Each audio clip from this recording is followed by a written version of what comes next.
C'est la main, c'est une menteuse. Tu mens. C'est vrai. Les imams même disent ça dans les prêches. Quel imam? C'est quel imam qui t'a dit ça? L'imam Kouyaté. Toi, tu connais l'imam Kouyaté? Oui. Toi, t'es sûr que c'est l'imam Kouyaté? Oui. Moi, je peux lui demander, hein? Oui. Parce que je le connais. Oui. Attends. Donc, si je comprends très bien, ce n'est plus le Coran qui dit, hein? C'est l'imam qui dit. L'imam. Ouais, attends. Sinon, ce que moi, je sais, hein? Le Coran est clair dessus. C'est écrit noir sur blanc. Je ne me rappelle plus du verset, mais ça est dedans. C'est écrit ceci. Vos épouses sont pour vous comme vos champs. Vous pouvez vous y rendre comme et quand vous voulez. Ça, c'est du métaphore. Ça veut tout dire. Alors, mon ami Moualim, moi je vais labourer dans son champ. Madame me rappelle que nous sommes dans la période du mois de Ramadan et que ça ne se fait pas. Oh, les herbes vont pousser. Attends. Oui. Tu vas refuser ça à ton mari? Je n'ai pas refusé de faire ça avec lui. Hein. En toute chose, il y a des exceptions. Explique-toi. Par exemple, on ne doit pas labourer son champ pendant la saison des pluies. Sinon, les herbes poussent vite. Ah, c'est ça! Quand ta femme est intellectuelle, là, c'est ça, là. Voici les conséquences. Moualim, c'est qu'elle l'a dit là. Demande-lui ce que ça veut dire.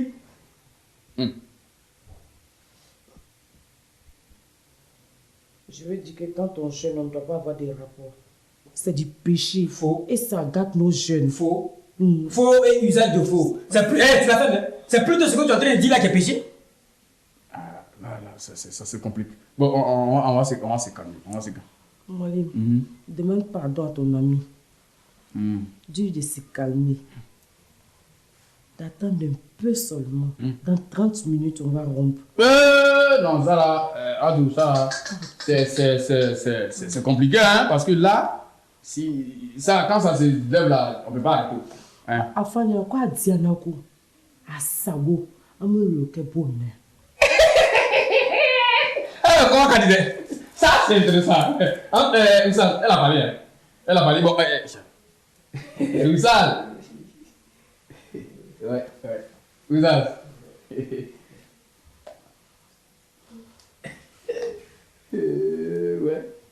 Ouais. Atou, notre femme. Non. C'est vrai, mais il a compris, il s'est calmé. On va attendre 30 minutes. Tu dis bien que c'est l'imam Kouyaté qui a dit. Hein? Oui, Kouyaté. Bon, c'est lui qui a dit ça. Mais nous, ça dit que moi, lui, Oussad, on dit que va avec. Allez, c'est bon,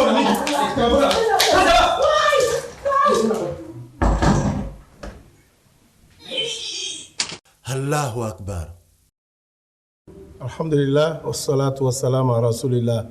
Le Coran dit Uhilla lakum laylatus siyam arrafasu ila nisaikum hunna libasun lakum wa antum libasun lahun alima Allahu annakum kuntum takhtanuna anfusakum fatab alaykum. Ce verset vient de nous dire que Dieu nous donne la permission pendant la nuit de Ramadan de nous rapprocher à nos femmes. Il dit bien la nuit de Ramadan. Il n'a pas dit la journée. Et nous avons dit que pour jeûner, ce n'est pas seulement s'assainir de boire et de manger, mais le bas-ventre aussi doit gêner. Ça dit que pendant la journée de Ramadan, il est interdit de faire des rapports intimes avec nos femmes. La femme, c'est ta femme, mais on te demande, jusqu'à ce qu'on va dire Salatu khayr minan nawm. Il faut t'abstenir.